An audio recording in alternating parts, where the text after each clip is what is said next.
Hey, hey, hey. Welcome back. Welcome back. We are at the Halloween Spooktacular. This is day 8. You already know what it is. Let's get into it. So, the next movie to be reviewed is Sinister 2. Now, it was directed by Syrian Foy. I hope I pronounced that right. Starring James Ransone, who reprised his role from the first Sinister. The budget was about 10 million and it made about 54.1 million at the box office, kind of proving that people will watch any sequel, I guess. It had a 5.3 out of 10 on the IMDb and about a nasty 15% on Rotten Tomatoes.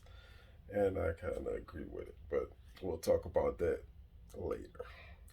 So, to start it off, you have a mother and her two sons. She is on the run from her abusive husband. Excuse me, abusive, entitled husband is what I should say. The movie opens up kind of like with the first one, with the little 8 millimeter camera showing a gruesome death that some kid. Okay, first off, and this is my thing. If I review the first one, I'm gonna bring it back up again. There is no way a child that is 10, 11, maybe even 12 years old is lifting up an adult to hang them up. It's just not happening. Like, if that's the case, y'all need to say, well, look, the ghost helped him do it. Then that's more believable. But I'll talk about that later because that was the biggest pet peeve. Well, it's one of the biggest pet peeves of the movie. So, basically, the family they're in a grocery store. Somebody recognizes them. They run to the outskirts of town in this kind of old looking house. You should already know if you've seen Sinister 1 exactly what's coming up next. But anyway, so you got this brother dynamic. They're probably about 1 or 2 years off. One is Zach, the other one is Dylan. Dylan is the younger brother, gets beat up on.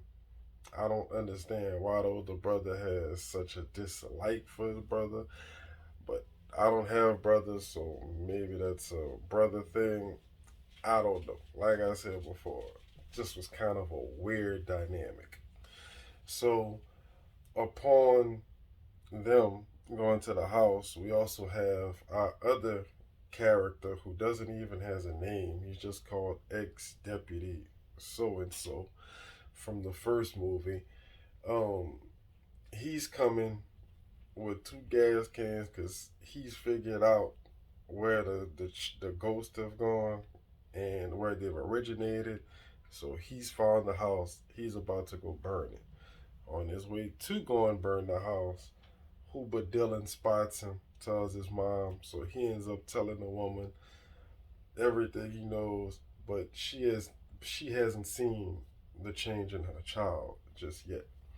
So as we later see that night, Dylan is approached by ghosts, and he ends up following them.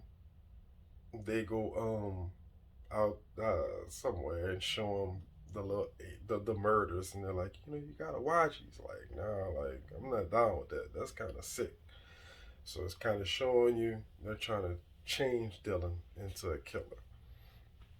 So as that continues to go on, you get a few jump scares.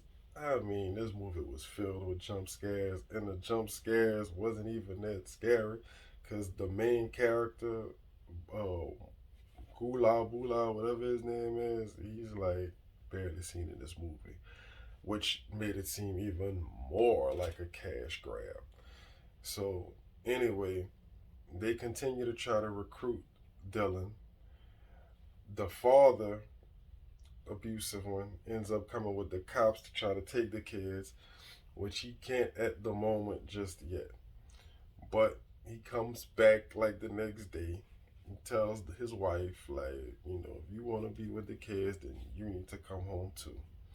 So he gets them all to go back to his house, And there he shows how much of a shitty ass parent as well as a shitty ass man he is, because his abuse is completely out of line and just over the top. Like Dylan don't want to eat. He like start putting mashed potatoes in the dude's mouth. Like, son, he's like 10 years old. Like, what are you doing? You know what I'm saying? And he's just an asshole. So no love lost there at all. Anyway, they continue to try to change Dylan, and then you get your twist in the movie. As Dylan is like, you know what? I don't want to mess with y'all. I don't want to be a part of this. And Ghost is like, well, we really didn't want you. You just kind of played your part. We really wanted your brother, and he's been watching from the side while you've been watching, so he knows what's going on. And all of a sudden, the brother was never a role model of a brother in the first place, but he took a deep, dark turn at the end. Ends up putting his family on crosses like scarecrows, bagged heads, um, gas all down their body in a line, so where he can spark a lighter and it'll go straight to him and burn him. Who goes first? The dad, of course. So the dad's out of the picture. He goes to light up the other brother, and the deputy comes in with the truck because he's kind of figured out what's going on. Hits the little boy with the truck. You know what happens. House burns. Um, the kids talk about they couldn't finish the thing, so he's gonna be mad. So Bulak catches Zach, touches his shoulder, and he goes to like go. I don't know what the hell is going on. I mean, listen. I tried to make sense of this movie, and I couldn't. I just, I, I mean, I don't know. The only reason why it's kind of viewable is if you liked the first Sinister and you kind of interested to see where the story went. But if you've seen the first Sinister and you like the first Sinister, go even watch the second one because it's not halfway as good. So with that said, it's gonna get the rating of not one but two scary pumpkins, and that's just based off of the lore of Bulak completely. He got two pumpkins for y'all.